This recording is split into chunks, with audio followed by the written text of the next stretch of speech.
Eddie, Eddie, Eddie. Y'all know I had to get my Eddie Murphy on though, so um, I had to do it. But nevertheless, boy, it's been a bad couple of weeks for Reynoso as he loses back to back championship fights, literally back to back. Last week it was Oscar Valdez getting his mystery T beat out of him by Shakur Stevenson, and then this week is Canelo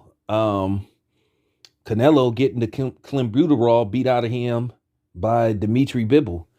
Um, like I said before, millions of dollars went down the drain for Canelo. Like I said, this is clearly cherry picking going wrong.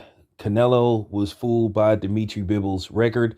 I think that's why he went up there and thought he could, basically take shortcuts. And this is Canelo's shortcuts basically going wrong. As I said before, there's a rematch clause. Like I said, Canelo could have his foolish pride and get back in the ring with Dimitri Bibble, but it will be worse the second time around. Dimitri Bibble figured Canelo out. He'll be ready for the rematch. And it's going to be worse for Canelo. Canelo is getting stopped if he fights Dimitri Bibble in the rematch. And I'm just keeping it 100. Bibble, too big, too strong. Canelo never once in that fight had Bibble hurt. Not once. But Canelo was hurt several times in that fight. He looked discouraged. I know that people are saying in the press conference, he said that he thought he won the fight. Well, you know what? If Canelo ain't man enough to admit that he lost that fight, then that's on him. If his fans won't admit that he lost that fight, then that just says a lot about them. And I have no horse in the race. Okay? I'm not rushing.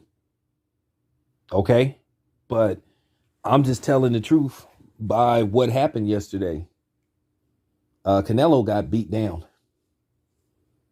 And like I said before, people keep talking about, well, Canelo will make adjustments and the second, and you don't think Dimitri Bibble won't make adjustments? Bibble knows he can beat Canelo. He pretty much beat him with ease. And I don't think he'll come into a second fight being overconfident. And to a certain degree in negotiations, he'll be the A side. If Canelo tries to put a weight rehydration clause in the rematch, for real. But getting back to Eddie Reynoso, it ain't looking too good for him. Because like I say, when you suffer back-to-back losses, with both of your fighters, and one of them is arguably or was the number one pound-for-pound fighter on the planet, bad. And then when you lose to a guy that's not even in the top 10 pound-for-pound best fighter on the planet list, mythical, subjective, for real, just a bad look, period. But we'll continue to discuss Canelo being dominated, because he was dominated. He was dominated. He really was. But anyway, it's your boy Town Biz. I'm out.